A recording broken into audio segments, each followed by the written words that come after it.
ಇತ್ತೀಚೆಗೆ ನಾನು ಬಹಳಷ್ಟು ವಿಡಿಯೋಗಳನ್ನ ನೋಡ್ತಾ ಇದ್ದೀನಿ. ಅದರಲ್ಲೂ ಇವತ್ತೊಂದು ವಿಡಿಯೋ ನೋಡಬೇಕಾದ್ರೆ ಒಬ್ಬ ತಾಯಿನ ಕೈಲಾಗೋದಿಲ್ಲ ಅಂತ ಹೇಳಿ ತಂದು ಊರಿಂದ ಹೊರಗೆ ಕತ್ಲಲ್ಲಿ ಎಲ್ಲೋ ಒಂದು ಕಡೆ ಕಾಣೋ ಜಾಗದಲ್ಲಿ ಬಿಟ್ಟೋಗಿದ್ದಾರೆ.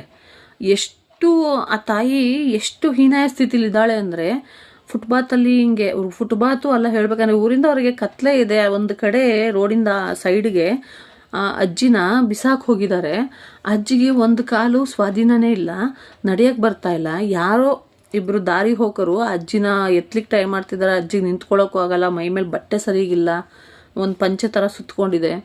ಯಾಕೆ ಹೀಗೆ ಮಾಡ್ತಾರೆ ಜನ, ನಂಗೆ ಅರ್ಥ ಆಗ್ತಾ ಇಲ್ಲ. ಒಂದು ವಿಚಾರ ಮಾಡ್ರಿ, ಹಿಂದಿನ ಕಾಲದಲ್ಲಿ 10-12 ಮಕ್ಕಳನ್ನ ಹೆರ್ತಾ ಇದ್ರು. ಅವ್ರು ಎಷ್ಟು ಕಷ್ಟಪಡ್ತಾ ಇದ್ರು, ಅವ್ರು ಹೆಂಗೆ ಸಾಕ್ತಾ ಇದ್ರು ಮಕ್ಕಳನ್ನ ಅನ್ನೋದು ಅವ್ರಿಗೆ ಗೊತ್ತಿರುತ್ತೆ. ಅಷ್ಟು 8-10 ಮಕ್ಕಳಿದ್ರು ಕೂಡ ಅವ್ರನ್ನ ಸಮಾಧಾನದಿಂದ ಅವ್ರು ಎಲ್ಲರಿಗೂ ಕೂಡ ಈಕ್ವಲ್ ಆಗಿ ಒಂದು ಏನು ಊಟ ಕೊಡೋದು ಅಥವಾ ಅವ್ರಿಗೆ ಓದಿಸೋದು, ವಿದ್ಯಾಭ್ಯಾಸ ಕೊಡೋದು, ಅವ್ರ ಜೀವನನ ಕಟ್ಟೋದು, ಇದೆಲ್ಲ ಕೆಲಸನ ತಂದೆ ತಾಯಿ ಒಬ್ಬರೇ ಒಂಟೊಂಟಿಯಾಗಿ ನಿಂತು ಮಾಡ್ತಾರೆ.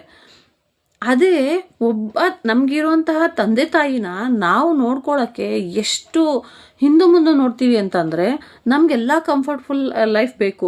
ಅದೇ ನಾವು ಸಣ್ಣವರಿದ್ದಾಗ ವಿಚಾರ ಮಾಡ್ರಿ, ನಮ್ಗೆ ಆರಾಮಿಲ್ಲ ಅಂತ ಅಂದಾಗ ಅಥವಾ ನಮ್ಗೆ ಹುಷಾರು ತಪ್ಪಿದಾಗ ತಂದೆ ತಾಯಿ ಎಲ್ಲರೂ ಏನೇನು ಹೇಳ್ತಾರೋ ಎಲ್ಲನೂ ಮಾಡ್ತಾರೆ. ನನ್ನ ಮಗು ಗುಣ ಆಗಲಿ ಅಂತ ಹೇಳಿ ಆಸ್ಪತ್ರೆಗೆ ಕರ್ಕೊಂಡು ಹೋಗೋದಂತೆ, ದೇವಸ್ಥಾನಕ್ಕೆ ಕರ್ಕೊಂಡು ಹೋಗೋದಂತೆ, ಯಾರ್ಯಾರು ಹೇಳಿದ್ದು ಏನೆಲ್ಲ ಮಾಡ್ತಾರೆ, ಒತ್ತು ತಿರುಗ್ತಾರೆ ನಿಮ್ಮನ್ನು.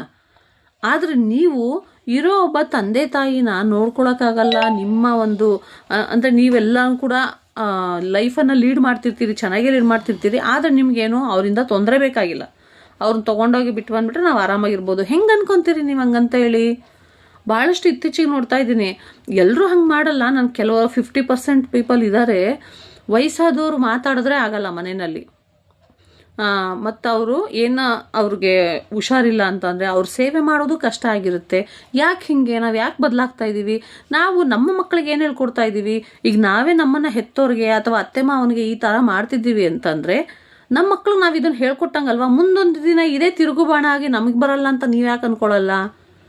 ನೀವು ರೋಡಲ್ಲಿ ಬಿಟ್ಟು ಬಂದಿರ್ತೀರಿ, ನಿಮ್ಮ ಮಕ್ಕಳು ಮುಂದೇನ ಮಾಡಿ ಅವರು ಒಂದು ಲೆವೆಲ್ ಜಾಸ್ತಿನೇ ಹೋಗಿ ಸಾಯಿಸೇ ಬಿಡ್ತಾರೆ.